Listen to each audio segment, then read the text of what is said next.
Durante la Segunda Guerra Mundial, la Wehrmacht concedió oficialmente 7.161 cruces de caballeros de la Cruz de Hierro. A día de hoy, julio de 2021, solo viven aún 7 de los condecorados. Estas son sus historias. No obstante, en primer lugar hay que diferenciar entre la Cruz de Hierro y la Cruz de Caballero. La Cruz de Hierro fue establecida por Federico Guillermo III de Prusia en 1813 en el contexto de las guerras napoleónicas.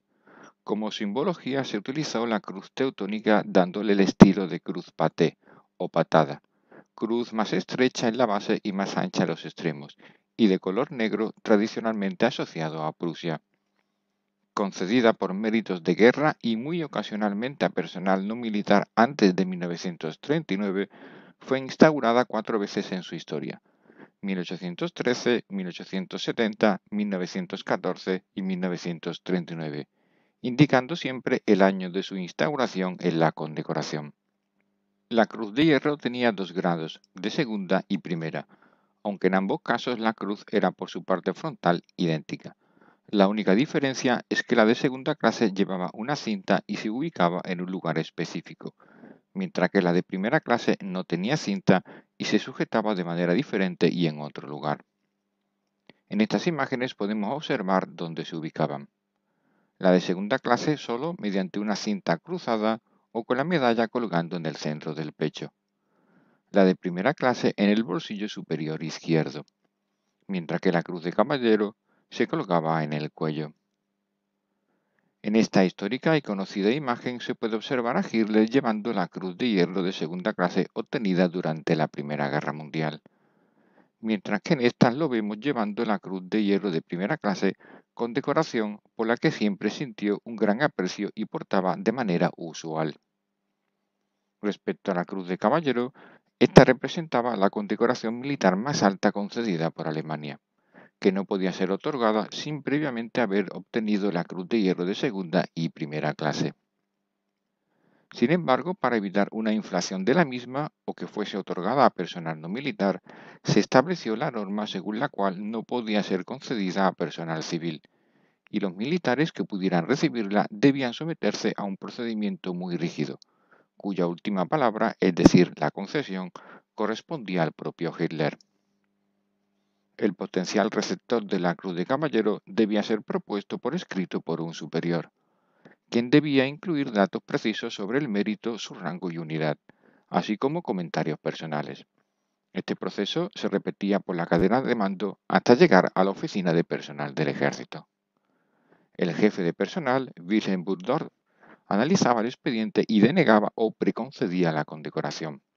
En este último caso, era remitido a la oficina de la Cancillería del Reich. Hitler en persona era quien en última instancia aprobaba la condecoración, firmando el documento de concesión de puño y letra y en muchas ocasiones entregándosela personalmente al receptor. Respecto a los condecorados con la Cruz de Caballero aún vivos, el primero de ellos es Gerhard Sopot, nacido en Viena en 1923 y que en la actualidad tiene 98 años.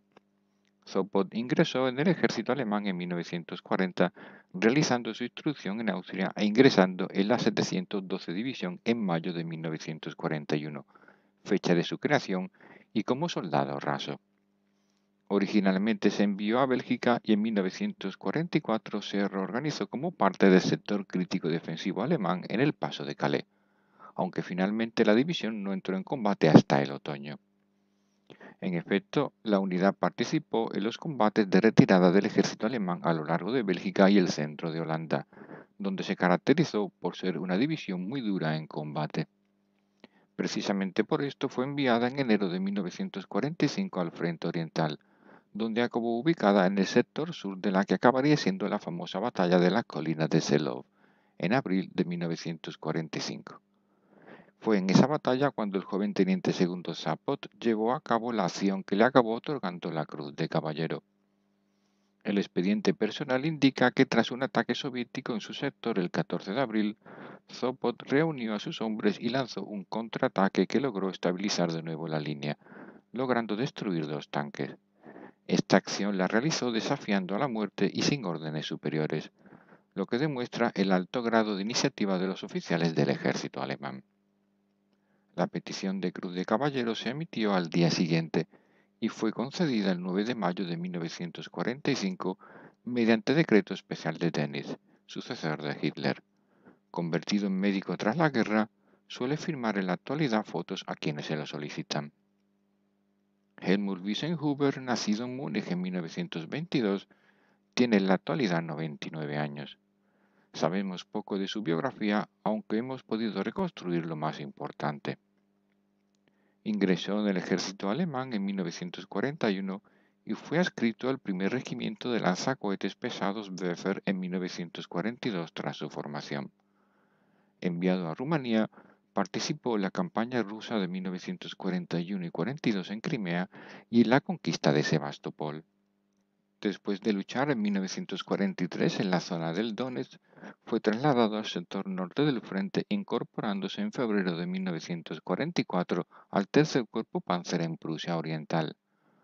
Fue en este sector cuando Wieselhuber se destacó por su valentía frente a las fuerzas soviéticas, manteniendo su posición ante la superioridad aplastante del enemigo.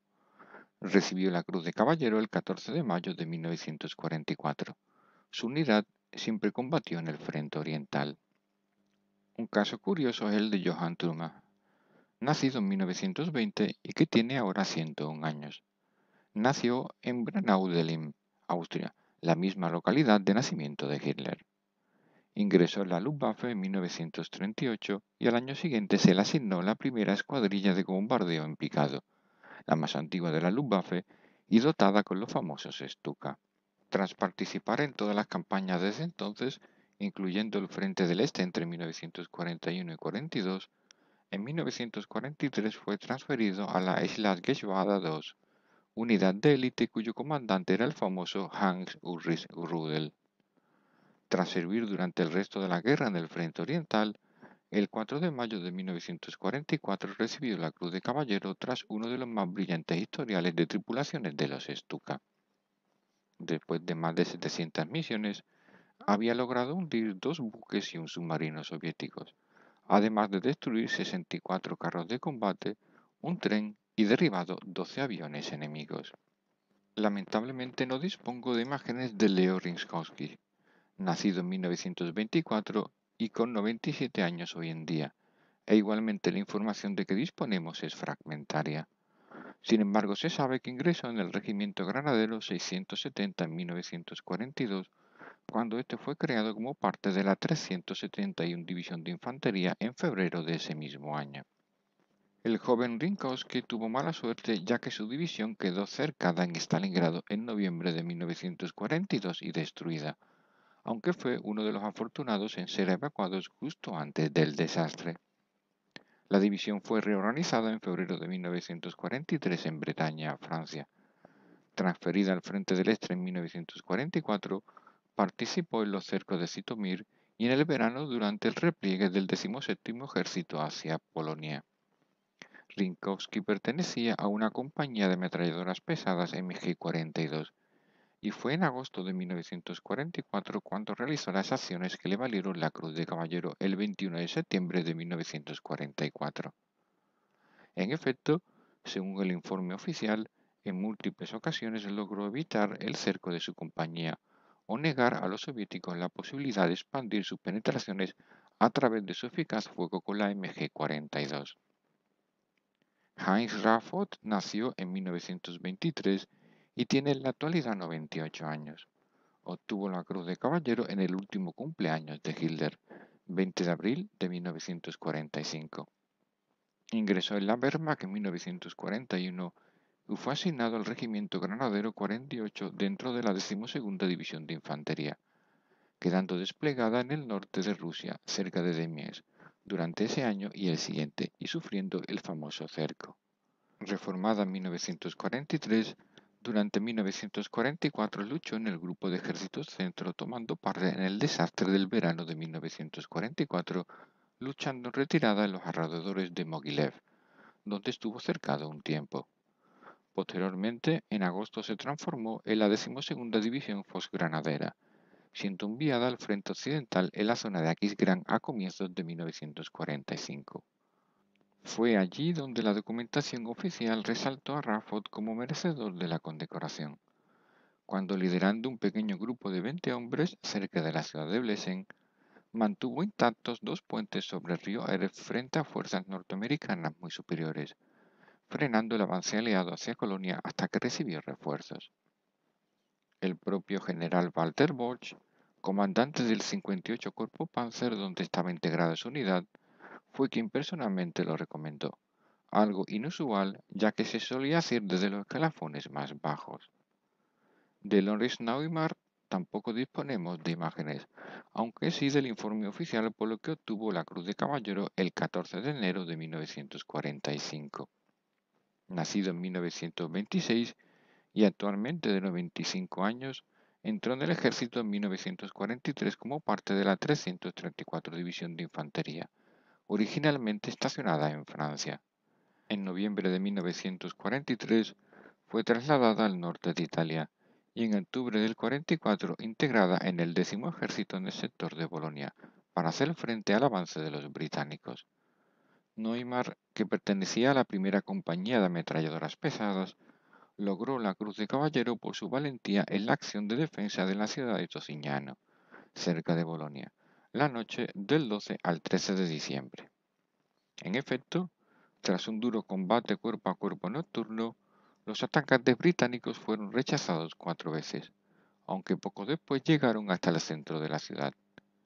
Neumann, por propia iniciativa, lideró a un grupo para asaltar un edificio fuertemente fortificado en la entrada de la ciudad, y después de un combate cuerpo a cuerpo en donde fue herido, logró expulsarlos tomando 40 prisioneros.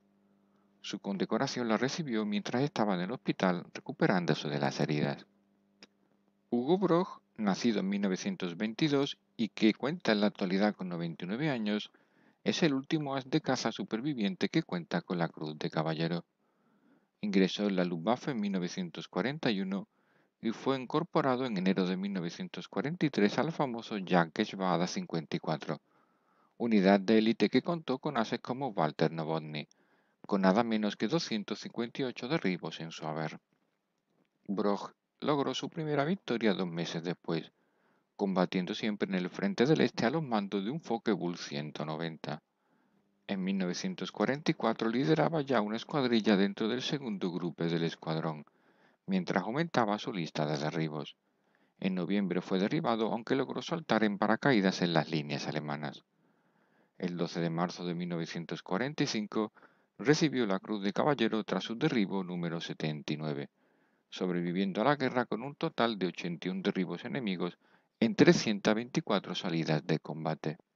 Tras la guerra ha participado en innumerables eventos de veteranos y sigue en la actualidad firmando autógrafos a los amantes de la Luftwaffe y la historia de los pilotos de combate. Como curiosidad, en 2017 convirtió en realidad su sueño de pilotar un Spitfire británico, siendo el único as de caza alemán que lo hizo tras el fin de la Segunda Guerra Mundial.